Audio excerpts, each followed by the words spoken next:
Well, welcome back to Two Pastors and a Mic. My name is Shannick. And I'm Corey. And as always, we're so glad that you're joining us wherever you're As listening from always. or watching from. Thank you for joining us on YouTube or GAN.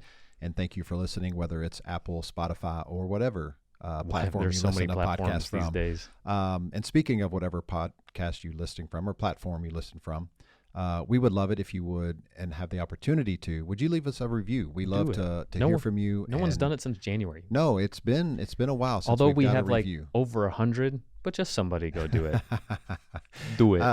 But actually, we know that you're listening because you actually have a pretty cool testimony, and you wanted to do some shout outs from some things you shared last week on the podcast. Yeah. Hey, for those of you that sent me gift cards to Smoothie King, because you know my son was having oral surgery.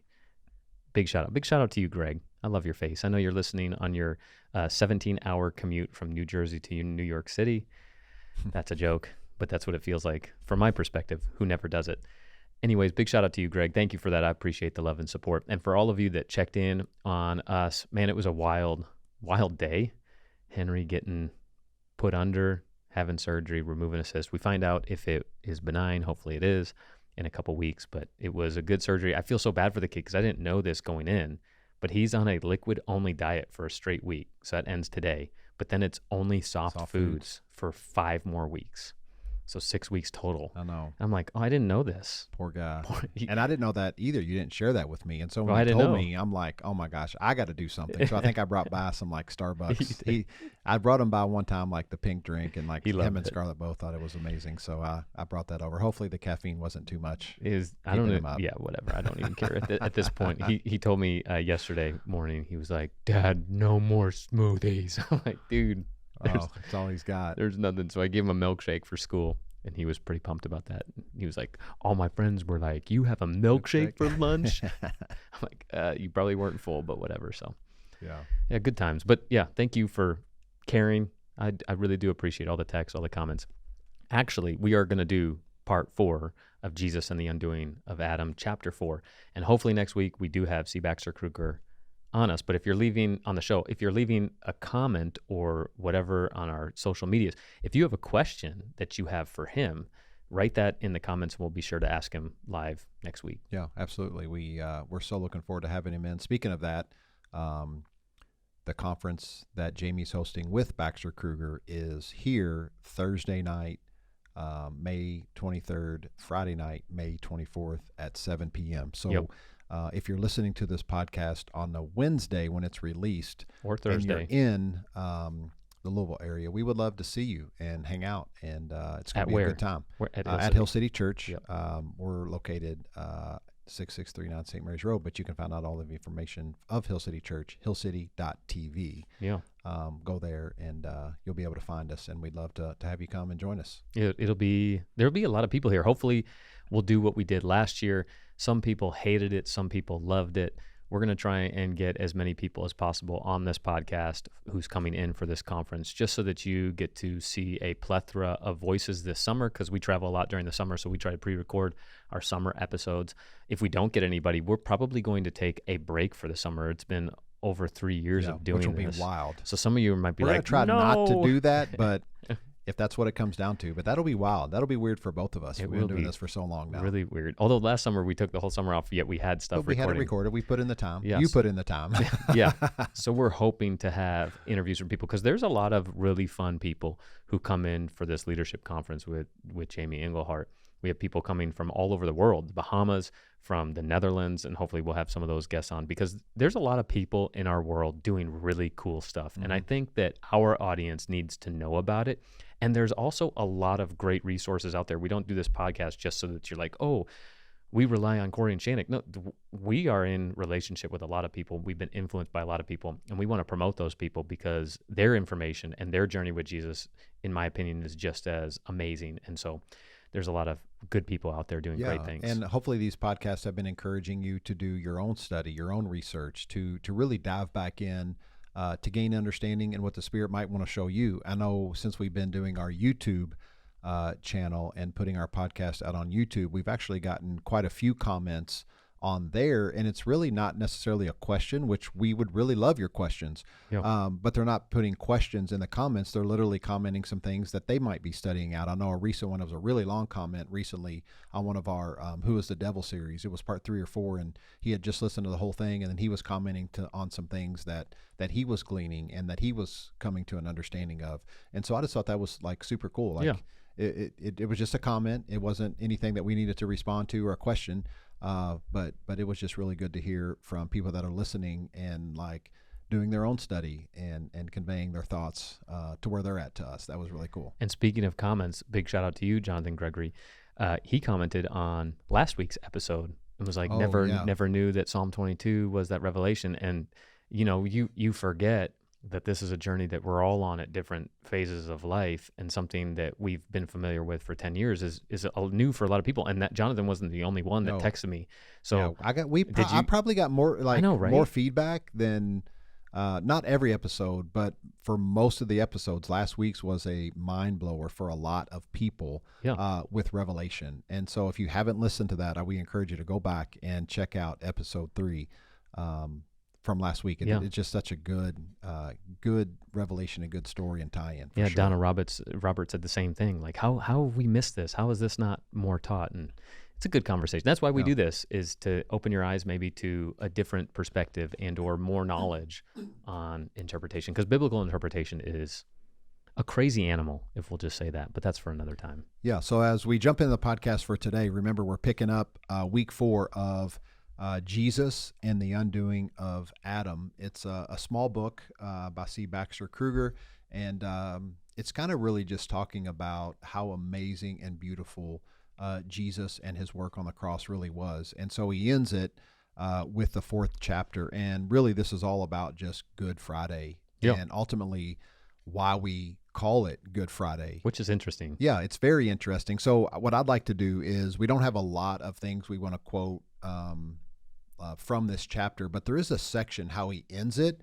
that I just think paints it so beautifully. So that's where we're going to start. And I know you have a few comments. This will be probably a rather quick episode, but let's just jump in as we talk about Good Friday in the 4th chapter here that C. Baxter Kruger writes about. He says this: on the cross, Jesus Christ made contact with the Garden of Eden, contact with Adam and Eve hiding in fear, contact with the original sin, with the original lie and its darkness.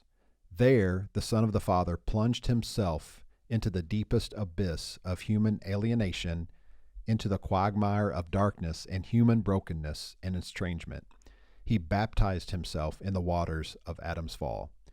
There on the cross, he penetrated the last stronghold of darkness. There he walked into the utter depths of alienation. There, the intolerable no, shouted by God the Father at the fall of Adam, found its true fulfillment in Jesus' yes. Father, into your hands I commend my spirit, as he took his final step into Adam's disaster. Jesus died, and the fall of Adam died with him. So amazing. Brothers and sisters, that was the darkest of all moments in the history of the cosmos. But then again, how could it be? For the darkness that infiltrated the scene of human history and wreaked havoc upon the human race, on this day and in this moment met the light of Trinitarian life in Jesus Christ on the cross of Calvary. How could the darkness win? As surely as the flip of a light switch dispels the darkness in our homes, so surely the light and life of the triune God conquered darkness and death itself in this moment, in the very person of our blessed Lord Jesus Christ, the incarnate Son of God. It is not called Dark Friday, it is called Good Friday. Amen. So why'd you highlight that? I highlighted that because it just paints the beautiful picture of what was actually happening on the cross. And I love this picture and this imagery of like Jesus and God, right? The triune God with the Spirit immersing into the darkness to shine light and to show love and to dispel that. And really, I love that one line that I read and we paused on, where it talked about when Jesus took his final step into Adam's disaster, Jesus died, but the fall of Adam died with him. So when Jesus resurrected, we resurrected. And really, right, Jesus being the last Adam, now we get to partake in this beautiful union now with the Father with no separation. That is a lie that we have to begin to shine light on and spread truth about, that there is no separation. There's never been such separation. And Jesus, right, came to show us that. So, Yeah. I thought it was beautiful. I love that. There's a lot of funny memes going around about Good Friday. I don't know if you've ever thought about the fact of why we call it good. In fact, the Bible for Normal People put this post out the other day, and it's from this Instagram guy named Keith. So Keith and Jesus are having a conversation. So Keith says, "Hey, Jesus, we commemorate the day you died every year." Jesus responds, "That's nice. What's the day called?" And then Keith, blank response. Jesus, blank response. Keith, blank response. Jesus. Keith? Question mark. Keith's response, Bad Friday. And I love that. I love that meme so much because when you think about it, like that's a humorous response at, why do we call it Good Friday when it was because the crucifixion was a gruesome. bad revelation. So gruesome and ugly. And actually, speaking of the Bible for Normal People, if you don't follow the Bible for Normal People, I think that's a great podcast and YouTube channel for you to get involved in. They have a lot of theologians on that, and they talk through a lot of interesting topics. And I was listening to one like 2 years ago, so I don't remember what the name was exactly, but they had this guy on that was talking about Genesis chapter 1, verse 1, where it says, in the beginning, God created the heavens and the earth. And verse 2, now the earth was formless and empty. Darkness was over the surface of the deep. And the guy asked the question, when you think about nothing, because that's like the Hebrew word that's used here, the earth was formless and empty or nothing, what do you think about? And the guy thought for a long time. So I'm actually going to put you on the spot. When you think about nothing, what do you think about? When I think about nothing, I don't know. I think about, you just paraphrase that, like, so you didn't set me up in I the right I didn't context. want to set you up in the right context. When you think about absolutely nothing. When I think about that verse and how it's nothing, or just when just I hear nothing the word in general. nothing. Like what's your first response? And if you're a listener listening, like, what do you think about when you think about nothing? And you can't use the word nothing. Right. Like, give me an image. The image of nothing is probably, I think of darkness. Like, okay. Just give me black darkness. So nothing. like black hole. I just think of like there's nothing. There's no light. There's no nothing. It's just black. Yeah. Okay. That was my response when I was listening to their podcast. And the response of the guy that was asked that question on the spot was the black hole, like space, the black hole, which would be nothing. Yeah. And the guy on the podcast said something that actually it's challenged me ever since. He said when like a Hebrew or Jew would think about nothing, they would think about the chaotic sea. And I haven't gone and fact checked this or whatnot, but just listen to the podcast. So like when they thought about nothing, or ancient Hebrew thought was like this chaotic, like in the middle of the like ocean, middle somewhere. of the ocean waves. Like they had an actual image for what they thought of when they thought about nothing or darkness, or when Genesis 1:2 talks about formless and empty. And so he ties that into when God starts creating, he is bringing order to chaos, which even goes back to what evil even is. We talked about what the ancient Hebrew researcher says evil is best translated as dysfunction. So good, best translated, is function. So bringing function to dysfunction. Well, in the creation story, according to this guy on this podcast, was talking about that, like when God created, he was calming chaos or bringing order to chaos or bringing function to dysfunction, which I love that. Yeah. It's mind-blowing. And I don't know, I think I was just triggered by that thought because I was thinking about the Bible for Normal People podcast. And that's like, when I think about them, that's the first thing I thought, because I remember being blown away by that revelation, because it brings so much more understanding to the creation account, which again could be figurative, not necessarily literal. Yeah. But speaking of Good Friday, what I wanted to ask you real quick too is as we're processing this chapter and thinking about it, I know in like Western Christianity and thought, right? Western kind of Orthodox Christianity, it's more so we base our beliefs on the cross and the shed blood, Mm-hmm. where Eastern Orthodox thought is more about the empty tomb. Mm-hmm. And so it's why, like, all around America, you'll see, like, almost every church, it has like a cross, like on the building or up front behind the pulpit or out at the sign at the road or something like that. And it's fine, but I know we've even been questioned here. Like, we have our marketing, our branding of Hill City and things like that, but we've had people ask, and actually I just had this conversation with someone today, this morning. I think you're going to bring to people that come to our church, they'll never have noticed what you're about to say. No, they're not. But now they are. But some people have asked me in the past, and actually I had a conversation with somebody today, and they were even asked, so why isn't there a church anywhere on the building or a cross? Yeah. Why isn't there a cross anywhere on the building of the church or on any of the branding or, a sign out on the road or anything, or why isn't their logo a cross or things like that? And so they asked that, but it's like, and this guy told me today, he's like, well, I mean, why would we? He's not there. Yep. Like he's alive. Yep. We base everything we do on the message and person of Jesus. Yeah, the cross is not the symbol of Christianity. Yeah, the empty tomb is. Yeah. Yeah, and so I just thought that was fascinating. We technically do have one, but it's hidden behind the huge curtain on the stage. And it's just an inlaid between acoustic panels. It's like an accident. No, they did that on purpose. Oh, they did? They did do it on purpose. But it was just acoustic panels, and the way they put them in between them is in the shape of a cross. So we do have one It's so funny. I would have never thought about that. Yeah. Anyways, my favorite thing that he said, I only highlighted one thing in this chapter 4. He said, Adam's plunge was met by the same God. Remember, God is the same yesterday, today, and forever. So Jesus reveals who God has always been.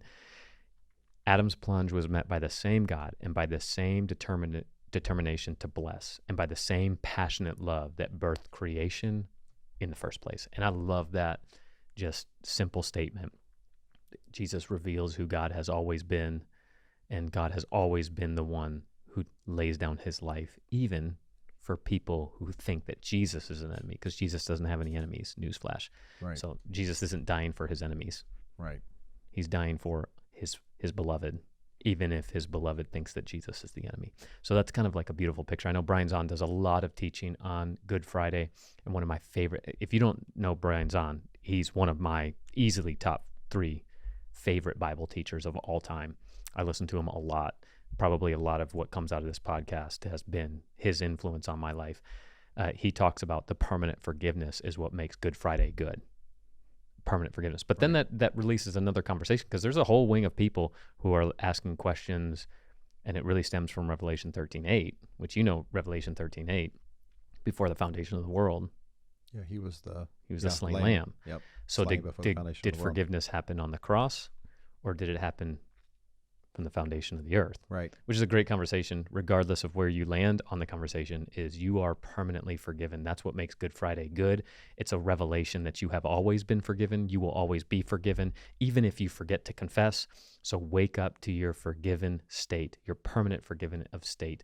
Maybe it should challenge you to forgive some of the people that have wronged you, but ultimately to walk in this confidence that reveals that you've always been his beloved and you will always be his beloved. I love that. And I never heard him teach on that, but the fact that, we call it good because it's a picture of, what'd you say, permanent forgiveness. Yeah, permanent forgiveness. Yeah.